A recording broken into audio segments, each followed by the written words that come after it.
the magic of who you're about to see is there's been a tremendously strong and in many ways an outstanding growth of great coaches and mentors in our profession. There are some who profess to do that and aren't really quite frankly prepared, but Todd has been doing that for a long time. He's been in this profession for 36 years. And for the first 11 years, he built tremendously successful organizations. But Todd's approach, if you're looking for gentle, you should probably go find somebody else. He has a heart the size of Alaska, but he's very direct. He believes your time and your life is too valuable for him to waste any of it. So Todd is very much a direct and a clear and a crystal clear and blunt kind of an individual. What happened was, as a result, he had so many organizations within those companies, but then leaders from other groups who would say, would you come coach? We need your help. We see what you're doing. He's one of the longest tenured individuals who has decided that he wanted to refocus and make a larger impact. He's been doing it for over 20 years, almost 21 years. He has now, through direct events around the world, he's helped coach and mentor hundreds of thousands now around the world. But I think what I love most about him, he also brings a joy to the profession. I don't have time to talk about that in depth, so if anybody wants to talk to him about Buzzy Boxer, you can do so afterwards. He's probably going to shoot me for having said that out loud, but I was so glad I get to say it. There's a magic in having the microphone. Anyway, I want you to welcome to the A&P stage one of the greatest coaches, mentors, and trainers who just wants everybody in this profession to raise to the highest level. Please get on your feet and welcome Mr. Todd Buzzy Boxer Falcone!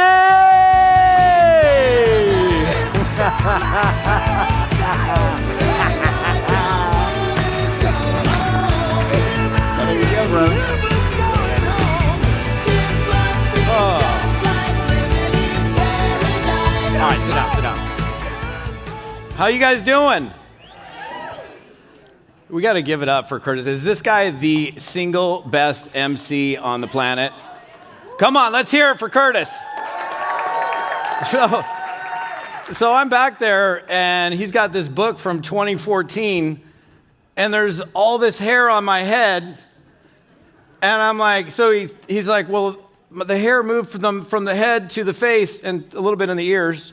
So what happens when you get a little older. And then he put a sticky note on the top of the head where I used to have hair. I'm like, come on, Curtis, that's not very nice, man. Let me look at the picture. So he's been introducing me on stages for, I don't know, probably over 10 years. And you know what's interesting? So I had a presentation all set on Thursday night. And then Jordan got up there, and I'm like, damn, Jordan, I'm going to have to change my entire presentation. This year, I've only had to change it twice. I love being one of the last speakers here, so I can just adjust as we go along. Has this been an incredible weekend or what? So when I got started in network marketing 36 years ago, which even as I say that, I'm like, oh my gosh, 36 years ago, I walked into what I thought was a job interview, and it was actually a business opportunity meeting. I didn't know what MLM was, network marketing. The only pyramids I knew, those were in Egypt. And I sat there and I watched this presentation, and I signed up. I got the concept of it. And they talked about, and I literally went from graduating university straight into network marketing. And they're like, you need to read this book, Think and Grow Rich. How many of you read the book, Think and Grow Rich? And I'm like, dude, I don't want to read. I just want to make money. And so I got the book, and I kid you not, I got the book, and I went,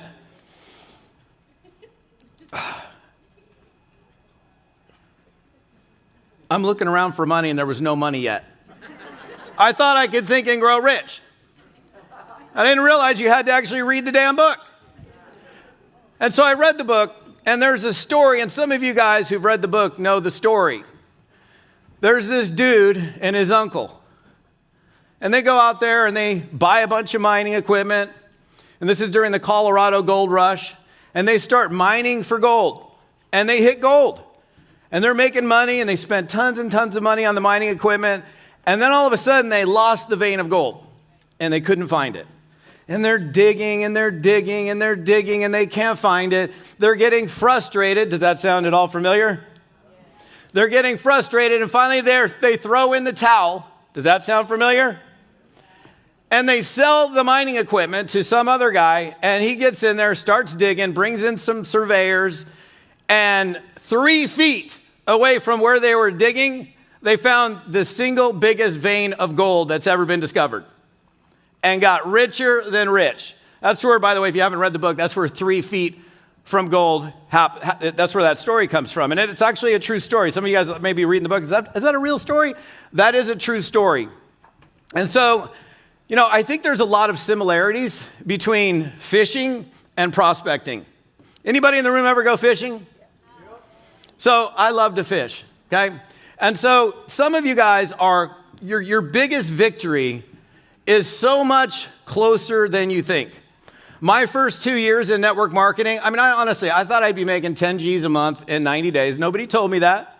Nobody said, hey, when you sign up, you're going to make 10 grand a month in 90 days. But in my mind, I'm thinking, I quit my job. I had a day job it was actually a night job. I was knocking on doors and selling cable television in Spanish, selling HBO in Spanish. I can still do it. Hola, yo soy de cable televisión. Vamos a ver a todas las personas aquí con el cable.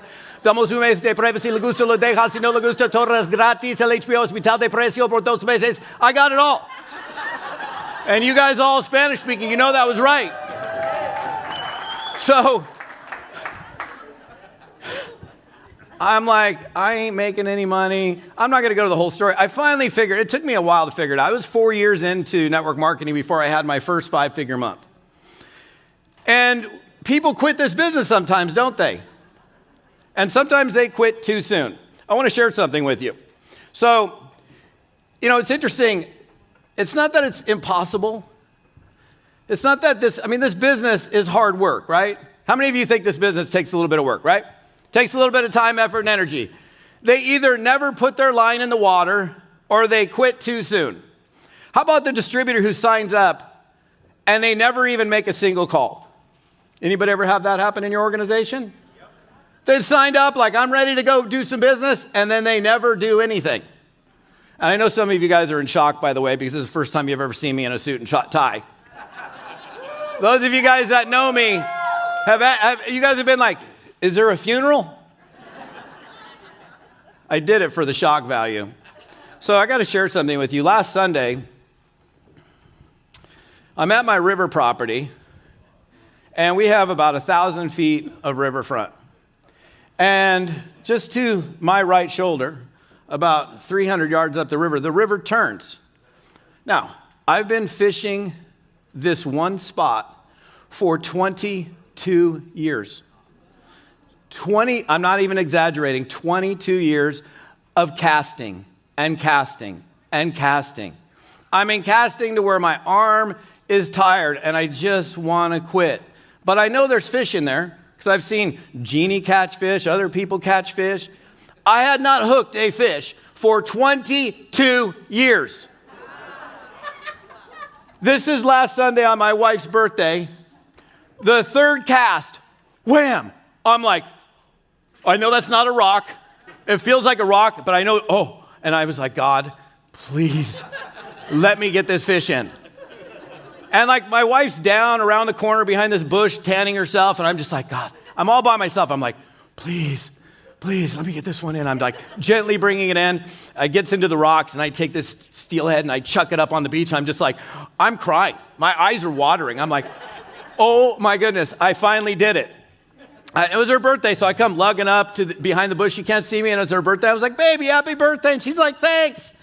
And I roll around the corner, and she's just like, you caught one. 22 years, hundreds of hours, thousands of casts. Do we see a little similarity with some of where we might be in network marketing? Yeah. Now, 3 years ago, this is my youngest son. Let me tell you something.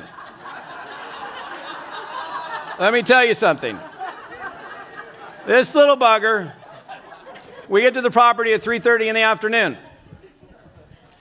He's like, Dad, you want to go throw some spoons? I'm like, yeah. So we walk up to the same spot. I'm here. He's upstream a little bit. I cast, reel in, cast, reel in. He casts. And he's like, Dad, I think I got one. And I'm like, I look at his rod and it's bent over like this. I'm like, dude, did you hook a rock already? because it's bouldery out there. And if you don't reel it in fast enough, it's going to hook on the bottom. I'm like, seriously, I got to walk all the way back and get another spoon for you? He's like, and then all of a sudden the rod goes like this. I'm like, oh, that's a fish. And I go, that's not a bass. Because we have been bass fishing all summer. I'm like, oh, wait a second. So I'm like, okay, do this. I'm coaching him through the whole thing. Look at that thing and look at the smile on his face. First cast. Very first cast.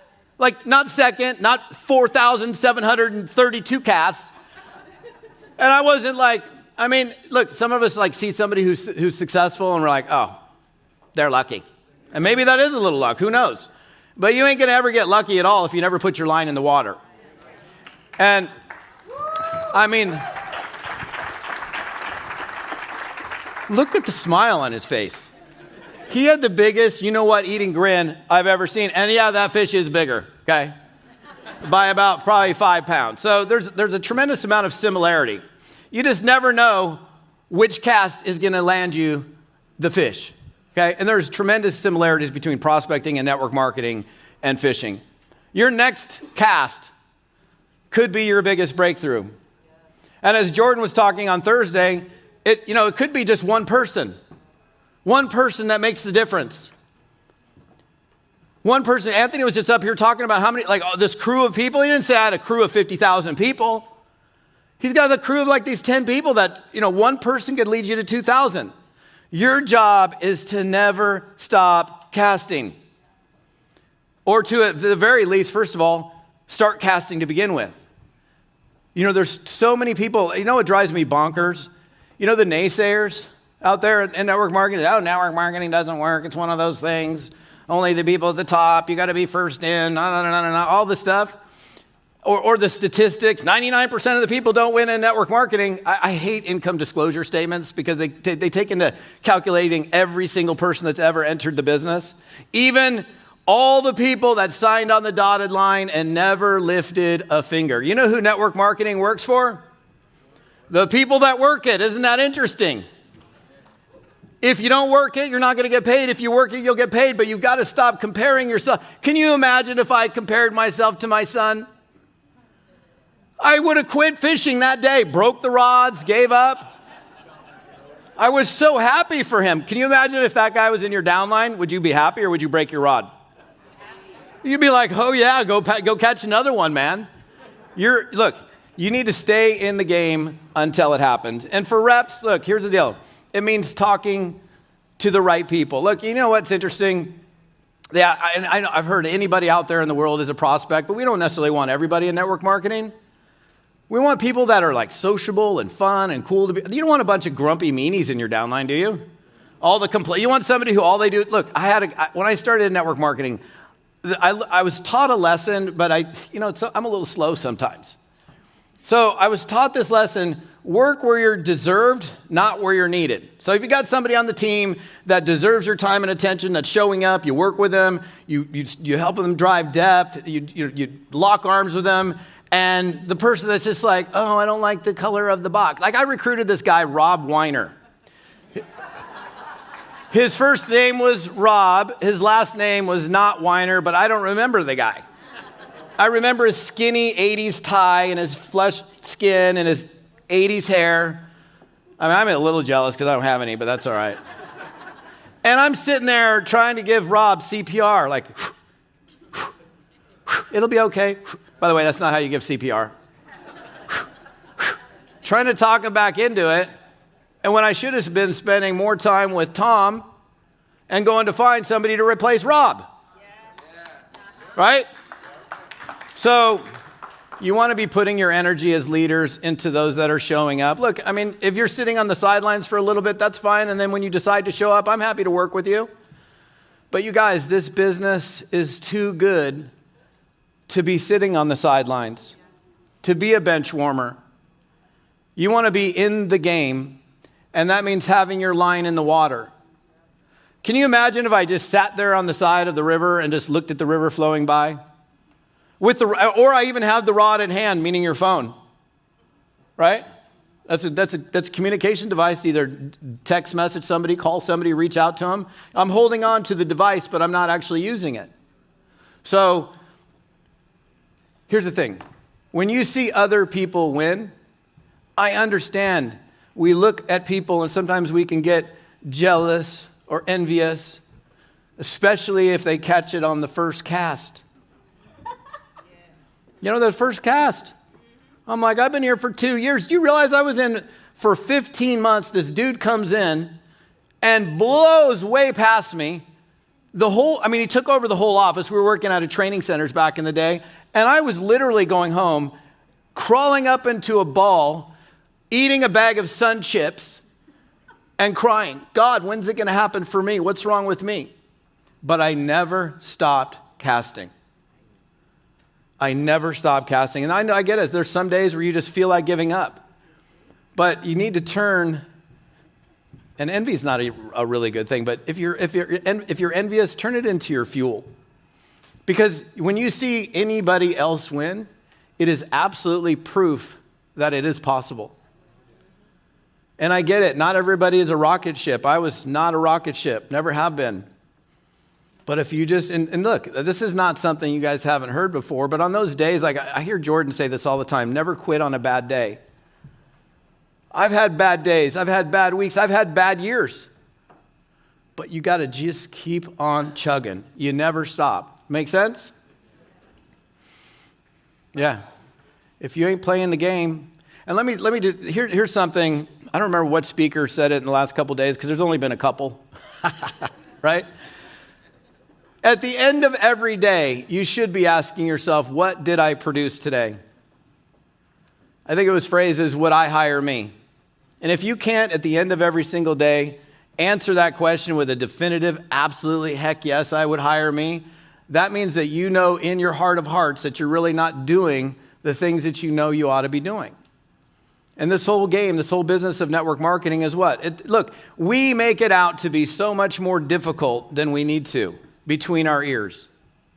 We make it to be so much harder. What do we do in network marketing? I mean, we're doing complex calculated conversions. I don't even know if that's a thing. Is that a thing? Any math people in here? Complex calculated conversions?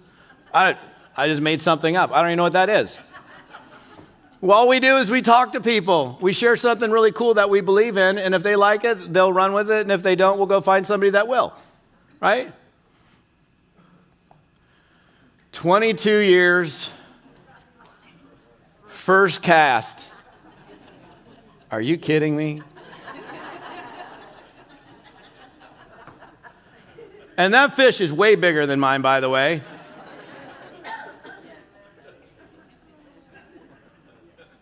I don't know whose expression I like better. Mine is clearly shock.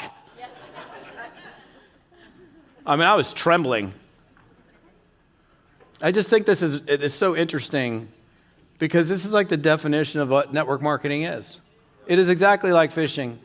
If you're not throwing it out there, if your line's not in the water, you ain't going to catch any fish. And honestly, you could suck at fishing and still catch a fish. You could. You know, it's interesting. I was living in Sammamish, Washington for a long time, and there was a lake about 30 seconds from my house that I would go out, and I'm pretty good at fishing. Believe it or not, I'm actually pretty good. I mean, maybe not at my property, but on my boat. I actually catch a lot of fish on that river, just not at that spot. And I go to this lake, right, like literally like 30-second drive, put my float tube on, go out there, and I'm catching fish, and there's big fish in there. And then 2 miles down, I think it's called is it Karen Lake or Heather? Hopefully not Karen, I don't know. Karen Lake, Heather Lake, I don't know, one of the lakes, a female name. And all the fish in there are like this big. For some reason, the vegetation, you can't catch anything that's big in there. So if you just put your line in the water, you'll catch a fish, but it'll be a little rinky-dink. If you're good, you'll catch a lot of rinky-dinks, right? But they're all like, I mean, I've literally caught bass that are, the lure is this big and the bass is that big. It's actually crazy. Well, the whole thing is, you got to also think about, where am I fishing? So, let me just finish with this. I think you should really ought to be thinking about, not only am I putting my line in the water, but am I casting to the right prospect? So many times people get into network marketing and they're like, you know what? I'm going to go talk to somebody who needs it. You look at somebody and it's like, and I'm not saying I'm not going to give somebody a fighting chance, But what you should look at yourself and go, I'm a talent scout. If you're going to put together a winning football team, a winning Super Bowl team, what are you going to do? You're going to go get the skinniest dude that's 126 pounds and try to get him out there on the field? No, you're going to go get the most muscular, athletic person. I want you to think about when you leave this weekend, like who's the person I want on my team? What kind of qualities do they exhibit? What do they look like? Where do I find those people? And go fish for the bigger fish. Go talent scout. And I'm going to end with this final thing. Too many people think that only people that need the money do network marketing. People get into network marketing for lots of different reasons, for challenge, for fun, for change. Be a talent scout. Start bringing amazing people. There's already, look at all the amazing people in this room. We want to see this business grow. I thank you guys. Have an amazing day. We'll see you. Thank you. Thank you. Thank you. Thank you.